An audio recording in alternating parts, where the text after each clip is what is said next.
inside the White House, but also from some high-rolling campaign donors. Multiple sources telling CNN furious donors are now threatening to freeze not just his funds, which they have already done, but down-ballot donations if stronger action is not taken to try to get the president to drop out of the campaign. Joining me now, political anchor for Spectrum News and host of The Big Deal with Errol Lewis himself, and the press advisor for former House Speaker John Boehner, Mara Gillespie. Thank you both for being here.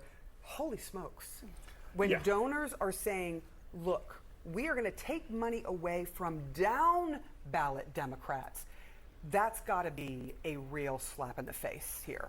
It's troubling enough, the notion that donors might act as if they could sort of implement, in effect, a kind of a slow motion coup of sorts, and for it to even be broader and say, you know what, we'll tank the whole ticket. We own this party. We get to dictate thousands of, or hundreds of elections up and down the ballot.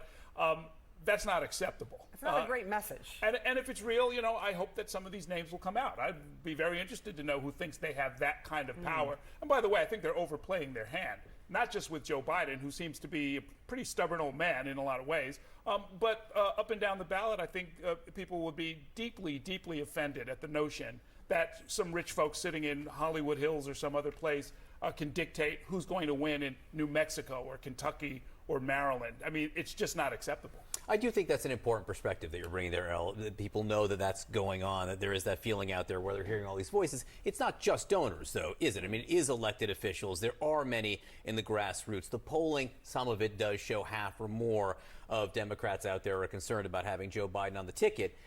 That said, fellow John Boehner alum, our friend Kevin Madden, Republican strategist, he wrote this last night. He goes, it's just so much harder to switch out the top of the ticket and run an effective campaign in the space of 3 months than the coverage or punditry indicates. Now, I know he wasn't talking about our coverage or your punditry for that matter. Absolutely not. He would never.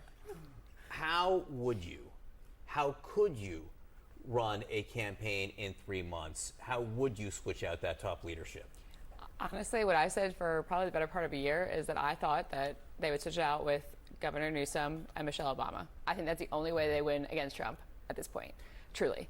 And they don't need to campaign much because Michelle Obama is beloved by so many. She'd bring people out in droves. I don't know that Gavin Newsom will bring out the same amount of people, but having a ticket like that, I don't see how Kamala Harris or Joe Biden at this stage could possibly beat Donald Trump. Michelle Obama aside, leave that out. How do you build a campaign apparatus for 3 months?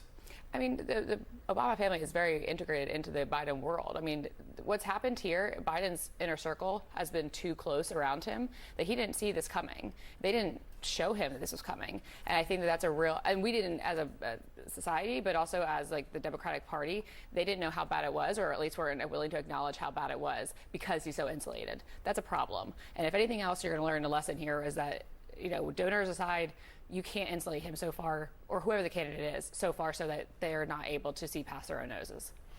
I gotta, when you talk about Michelle Obama, I cannot imagine a scenario, and I do not like to make predictions, but I cannot imagine her coming into this race. She has the life that she's led. She's been very clear that she didn't even necessarily, want her husband necessarily to descend, but she stood behind him. She got him there, helped him get there. Can you even imagine that scenario? Now, listen, the burden is on what I call the fantasy football people, right, who are imagining these scenarios, which are, look, in less than 90 days, there'll be early voting starts. I think the earliest state is Arizona, right? So the notion, even just the creation of palm cards and ads, I mean, the notion that you could just drop in some names and somehow in 3 or 4 weeks win a national election, it's never been done. Let's just put it that way. It seems highly unlikely. And like I said, the burden to me is on the people who want to spin these fantasies or, try and wield their donor dollars to try and make this happen.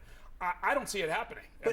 But I do think now, look, can we all agree it is a possibility at this point? There is a chance that Joe Biden leaves this race based on everything we're reading here. So I do think it is worth discussing how it could happen going forward. Would you keep, Errol? Do you think you'd have to keep the Biden-Harris, even if it's not Harris, if it is Harris, the Biden-Harris re-election team, their campaign staff? Yeah, listen, yes. I mean, and here, look, here's I think where we are in reality, not, sort of hypothetical fantasy.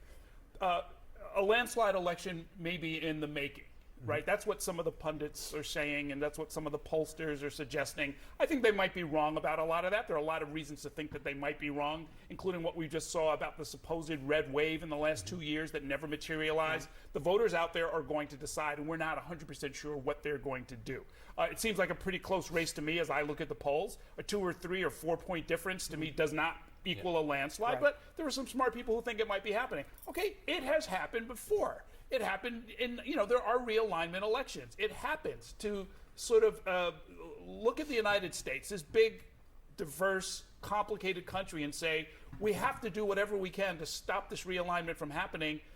You might as well go down to the ocean and tell the waves not to come in. If there's a wave election in the making, then you got to either try and ride the wave or at least understand it, be prepared for it, maybe start thinking about some of those post-mortems that Republicans have had to do in the past. All right, Errol Louis, Morgan Gillespie. I will say that I did wake up to messages from Democrats who, after Trump's speech for the first time, were saying, "Oh, actually, he may be beatable. Yeah. This is a beatable version." Imagine Because that. it wasn't, of it Donald went Trump. back to campaign style. But we can discuss he further. went back to his, He went back to his dorm. dark sort of rhetoric that was very different than a message of unity. May have reopened a door there. Errol Louis, Morgan Gillespie, thank you both very much. Kate?